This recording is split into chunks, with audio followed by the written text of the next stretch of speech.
آج women day ہے اور اس موقع پر لوگ یہ کہتے ہیں کہ کیا پیغام ہے.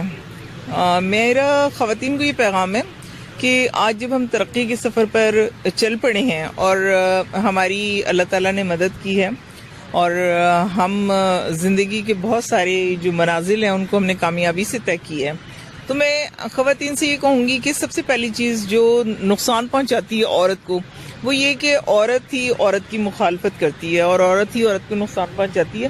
مردوں سے اتنا شاید عورت کو نقصان نہیں پہنچتا جتنا عورت سے عورت کو نقصان پہنچتا ہے.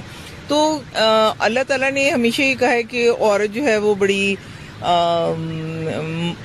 مقدس ہے، اور جیسے ماں کے درجے میں جب ہم دیکھتے ہیں تو عورت بہت اچھی نظر آتی ہے، لیکن جب وہی رشتہ بدل جاتا ہے عورت کا، وہ ماں نہیں رہتی، ساس بن جاتی ہے یا نند بن جاتی ہے یا جٹھانی دیورانی ہے، کوئی اور دوسرا رشتہ بن جاتا ہے، کولیگ بن جاتی ہے یا سوتن بن جاتی ہے، تو وہ بہت ڈراؤنے رشتے ہو جاتے ہیں.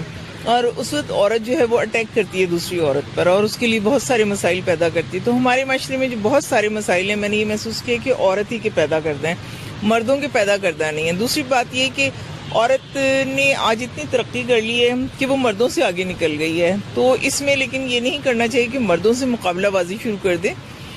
مرد دیکھیں، مردوں کے ساتھ ہمارے چار تو بہت ہی عظیم رشتے ہیں کہ وہ ہمارا باپ ہے مرد، پھر ہمارا بھائی ہے، ہمارا شوہر ہے اور ہمارا بیٹا ہے. یہ چار تو ہمارے عظیم رشتے مردوں کے ساتھ ہیں. تو وہ مرد جس کی وجہ سے ایک عورت کی عزت ہوتی ہے، وقار میں اضافہ ہوتا ہے، تو عورتوں کو چاہیے کہ مردوں کو عزت دیں اور ان کا احترام کریں اور ان کی اطاعت بھی کریں، کیونکہ جو عورت مرد کی اطاعت کرتی ہے میں نے دیکھا کہ وہ ہمیشہ کامیاب رہتی ہے. اللہ کی اس میں مرضی شامل ہوتی ہے اور کامیابی جو ہے وہ اس کے قدم چومتی ہے. یہ نہیں ہو سکتا کہ ہم مردوں کو چت کرنا شروع کر دیں اور مردانہ اور زنانہ ڈبے بنا لیں. اللہ تعالیٰ نے مرد اور عورت دونوں کو پیدا کی ہے اور دونوں کو ایک دوسرے کا ساتھی مقرر کیا ہے. تو عورت کو چاہیے کہ وہ ان تمام چیزوں کا احساس کرے اور جو اپنے اندر سے منفی رویے ہیں ان کو نکال دے، وہ خارج کر دے. تو پھر عورت کی ذات کی تکمیل ہوگی اور عورت پھر سر اٹھا کر کہہ سکتی ہے کہ ہاں میں عورت ہوں.